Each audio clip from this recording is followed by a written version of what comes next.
everybody. Sorry I'm a few minutes late. The way I planned to do it today didn't work, so I had to scramble. Hi everybody. I don't know, I was already talking. Apparently I was just talking to myself, which is not unusual, but now it says it's live, so hi. I'm sorry I'm late. I was trying to do something and Facebook wouldn't let me do it, and so I had to revert to another way. Anyway, just a short one today. I'm going to keep going on the page that I was working on last week. Obviously, the theme ended up being sort of Christmas colors, but the whole point was to use these, the new color from Tim Holtz, the Rustic Wilderness. And, I was working on this burlap, and it just got so wet, and so I let it dry. You can see that's how different the colors can be from day to day, right? Like, depending on your colors, all the same techniques, but look how different an effect it has. Hey Lois, hey Martina, hey Kendall. Thanks for waiting, showing up. The whole Facebook rooms thing seemed like such a great idea, but it's not working for me at this point. So I'm almost out of my super heavy gesso. That's a bummer. Alright, I'm going to start with that today though. I'm going to put down what little is left. I'm still using the same stencil I was using last week, so I'm getting that multi-level tiered effect with it, which I love. Oh gosh, I don't even know if there's enough to scrape out of here. Try. And some of the color on here is water soluble, so I might get some interaction. Even a week later, I might find that it pulls some of that up. Hold on, where's my? Here we go. I'm using a spatula to get this stuff out.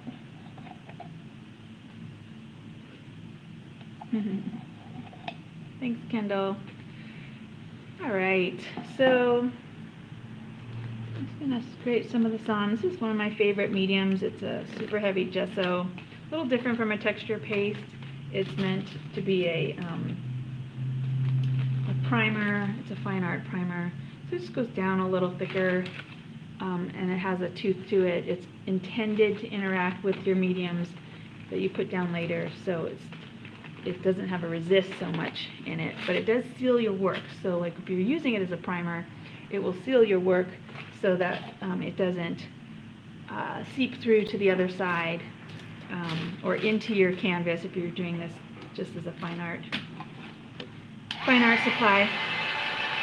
I love how white pops, like gesso can pop as a real white on top of a lot of color as well, so that is really fun. This is thick enough, and because I'm force drying it, it looks like it's cracking a little bit, which is, it's not in its nature to crackle, but there it is, crackling a little.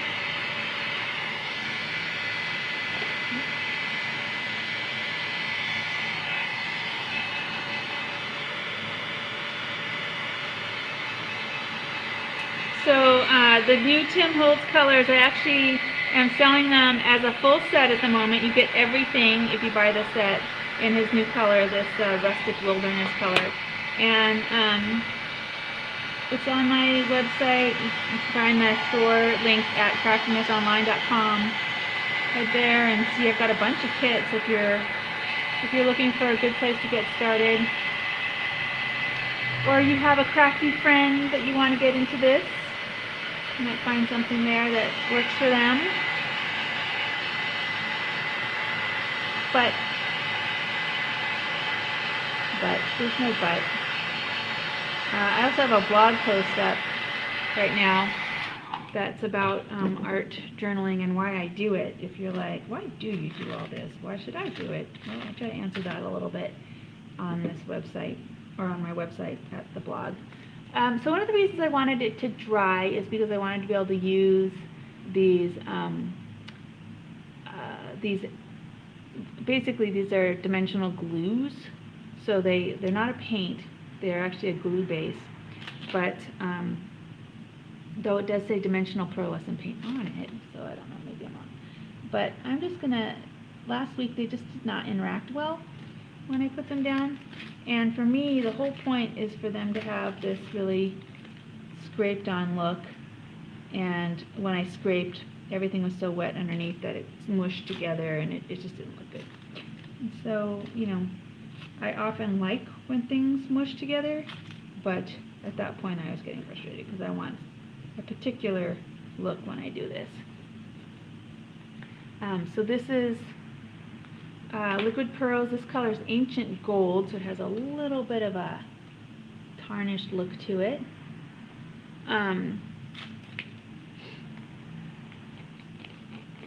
I have all the Liquid Pearl colors and also the, what's it called, the sparkly version of this one, which is called, it's actually, I'm having a hard time thinking of it. Here it is, Stickles. My brain, I have a pandemic brain at this point, can't keep a thought in my head.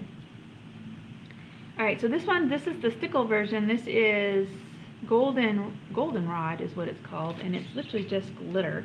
So all the Stickles are a glitter version of this, which is fun. But it does mean that because it's in a clear base, that when you put it down, you know, you can thin it out quite a bit. Ooh, I like that. Yeah, yeah. Gonna layer it in here. I often use Stickles as embellishments if I make paper flowers and things like that. They just make nice little, you know, centers, dots and things like that. They're, yeah, I know, I've seen your stickle work, Martina. I see where you put stickles on wool, I think, is what I've seen you do. And I've seen people use it, you know, to make art dolls and stuff like that, to embellish. Basically, it's a all-around good supply to have in your toolbox. This isn't going to be the longest demo today, but if you want more, I have art journaling for beginners tomorrow online. It's a Zoom class, which I have to say I've actually really enjoyed my Zoom classes. They're a lot of fun. And okay, and then this, I'm going to try this color and see. Oh, I don't see what color it actually is. Anyway, this one. The bronzy color. It's funny, it doesn't seem to say. Which means that it's probably older and has probably been in my stash for a while. Because if it doesn't say, then it's not the same packaging as the new ones, right? Yeah, so you can see the difference. So this is from my old stash, and I just don't know where the name is listed, so that's how long I've been using Stickles.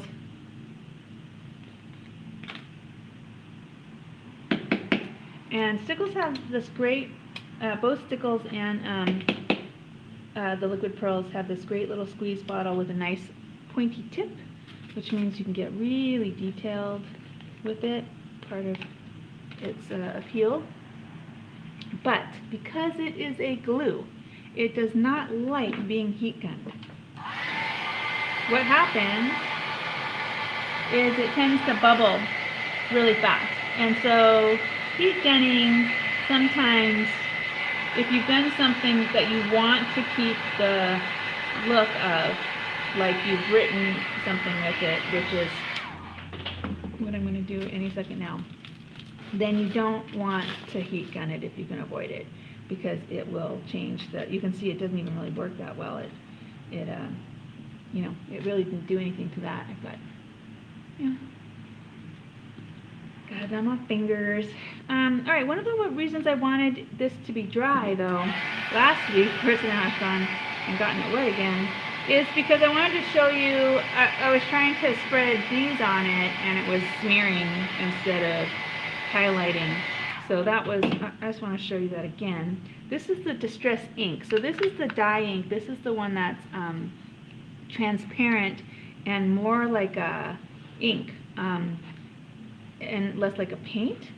So, you know, it will, what's the word? It'll soak in a little bit more, and because it's transparent, yeah, it won't stand on top, but you can see that it does add a patina. And I'm heat gunning it just to dry it. It is not permanent in terms of it is still water soluble, and distress inks are. And so if I add something liquid on top of it, it will rehydrate. Now the oxide is the other product that is Tim Holtz's, one of Tim Holtz's best ones.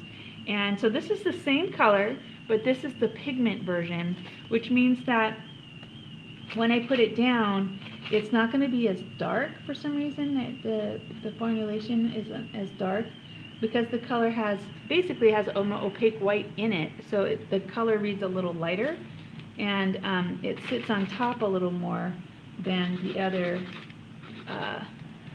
than the dye ink. Basically, if you're looking for something, I don't know if you saw what happened there, so now I'm sort of treating that white space that I created, and you can see, I don't know if you remember how it was floating on top and how disjointed it looked when I first put it down, but now that I'm coming in, I'm adding color at the edges and adding a sort of overlay. Hopefully you can see how it's you know, moving back into the piece a little more. And I can do more with that by adding another layer of texture on top. This time I'm going to use, I actually pulled a new color of ice. I haven't used this one before. This is his red.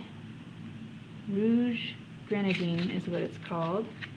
It's worth noting the company is French, which is why a lot of these names sound French. It's because they are. Now remember, ice is translucent, so depending on how thick you put it down, it's going to have, you know, we'll be able to see the layers I've done before through it, which can be a really nice way to add layers without completely obscuring the layers underneath.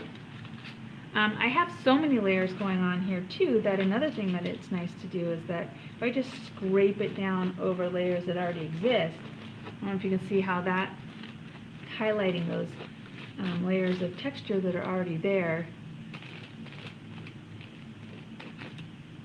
a little bit by embedding itself into texture that's already around. Let's see what happens if I just smear. So it's kind of a nice layer. Now one thing about the ice is that it dries a little glossy. It says on the package glaze finish, which for me it's like a matte, but it is a sort of plasticky matte, so finish. So just, you know, keep that in mind, and that when I put my other stuff down on top of it, it's going to react like an acrylic paint and be a resist. So in some of these places it's just a really light highlighting. I actually love what happened there when I did that. You can see how the red interacted with the green texture that was already there.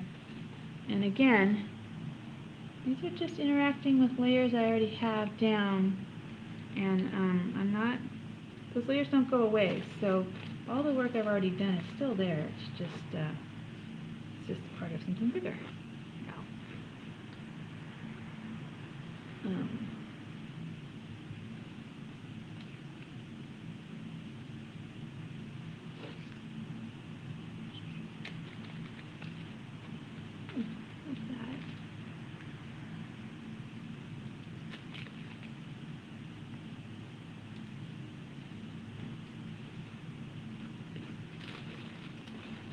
And there's that whole thing of when you just get the barest amount of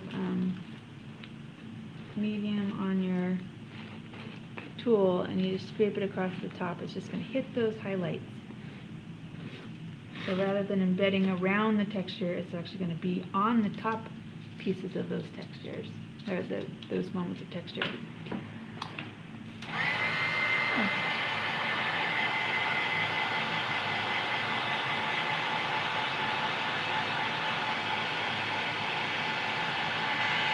I like that a lot.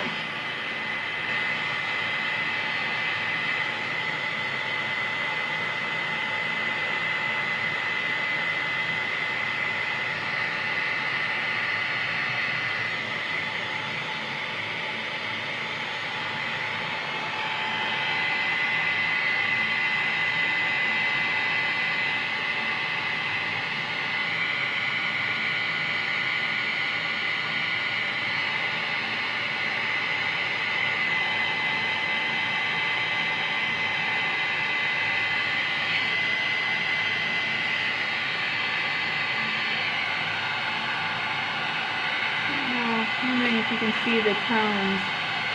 This looks almost blue via the camera, but it's that dark green is there. And of all this color.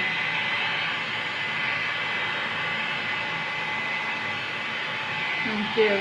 So for me, this is a pretty monotone color palette. Normally, you know, I've got 400 colors going down, and on this one I have literally used this green and then some reds.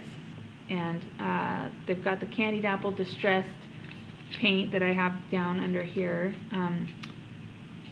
the ice, and then I had another red that I think I used. I can't remember if I used this tomato yet last week or not, but we'll put down a little bit of this as well. Okay, if I can get the lid off. Alright, so you can see it's a little more, it's got a teeny bit more of a coral orange tint to it. And these 3D pastes are 100% opaque, so when they go down, they go down.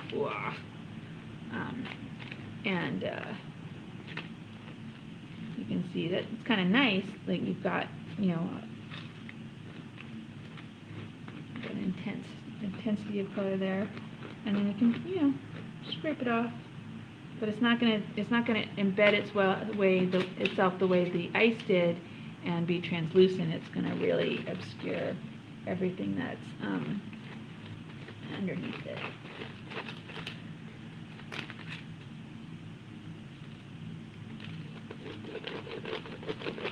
I'm thinking about what I'm doing. I'm just throwing stuff down. Okay, so you can see that it did two things. One, now I've got this sort of, it's just sitting on top a little bit, but also it pushed back this white another layer.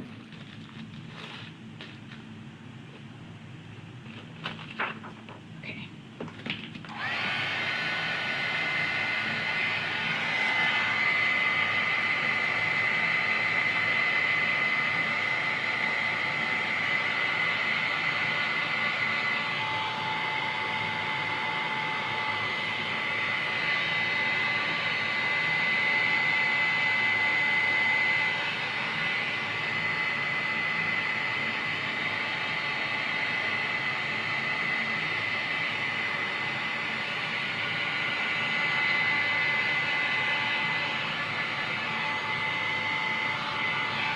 So this is thick enough that it's doing that thing where I dry it on the top and I can see that the top layer gets dry, but when I move it away, the moisture from underneath rehydrates it, so I know it's not dry.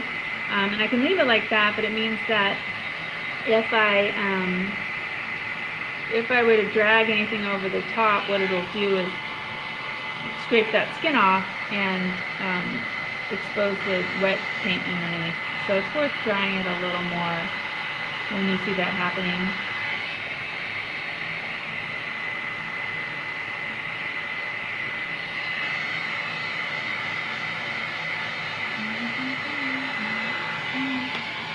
Okay, so like this so far.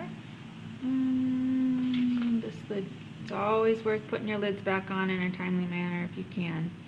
And then I think I'm going to go back to my golds and add a little more, and then actually one of the things I like to do with these is to draw, but also write. So I'm just going to do that.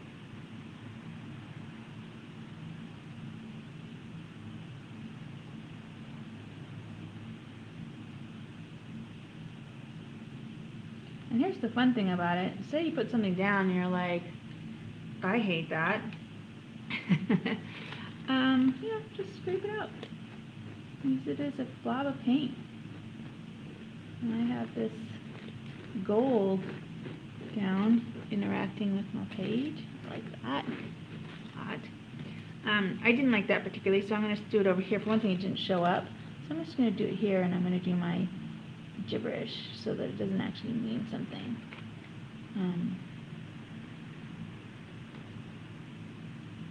Now, when I say gibberish, I don't mean that they aren't real words. They're just, I'm not trying to say anything and I'm not trying to make it readable. So when you see it, you're not going to be able to read it. But I do write real words, so usually I write my shopping list or a bit of Shakespeare or, yell at my husband, whatever. But I write something down so that it looks like real words. Because if you think about it, usually when we scribble a certain way. But when we're writing words, you'll notice that there's things like, if I wrote the word this, you've got some approximation of a word. And then it looks like actual writing. So I'm really enjoying that. So I'm going to do some more over here. Now what I do is I make sure that it's, scribbly, so you can't really see what I'm saying. So I could be swearing.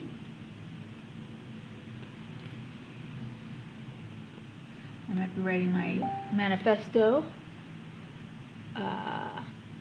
Something just beeped at me. Hopefully it's not something telling me that my live is being kicked off. I could be writing love letters.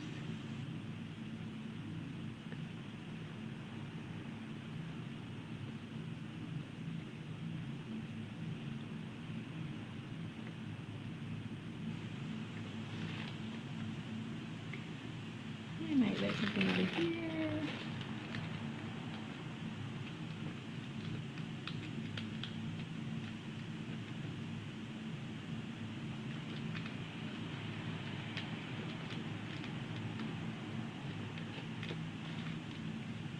Anyway, generally I do this towards the end because, again, if I glue gun this, a couple reasons. One is if I glue gun it, it'll bubble, and chances are I'll smear it. That's another reason. So I know that this is a short demo today, but I think I'm going to leave it at that. Partly because I love it. I think it looks great. I love this little detail that he's put down and how it balanced out the page. I like the gold glints. Part of me wants to do the same technique just on a blank piece of paper so that I can cut it up and use it for backgrounds for holiday cards, since I'll be sending those out in the next week or so. Anyway, that's laid plans. Anyway, so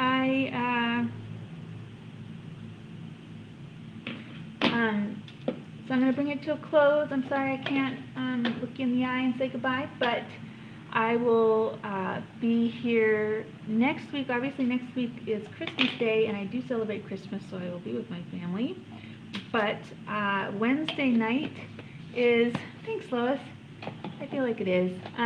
Wednesday night is our cookie party. So you can go to my website, craftinessonline.com, and RSVP.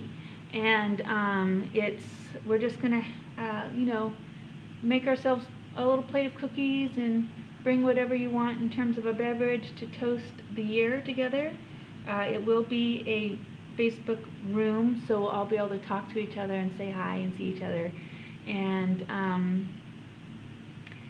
yeah, I hope you can join us. That's at 7 o'clock next Wednesday. And otherwise, I'll be popping up here a couple times over the next week or so, just highlighting things from the shop. But I miss you guys. All right, take care. Stay safe.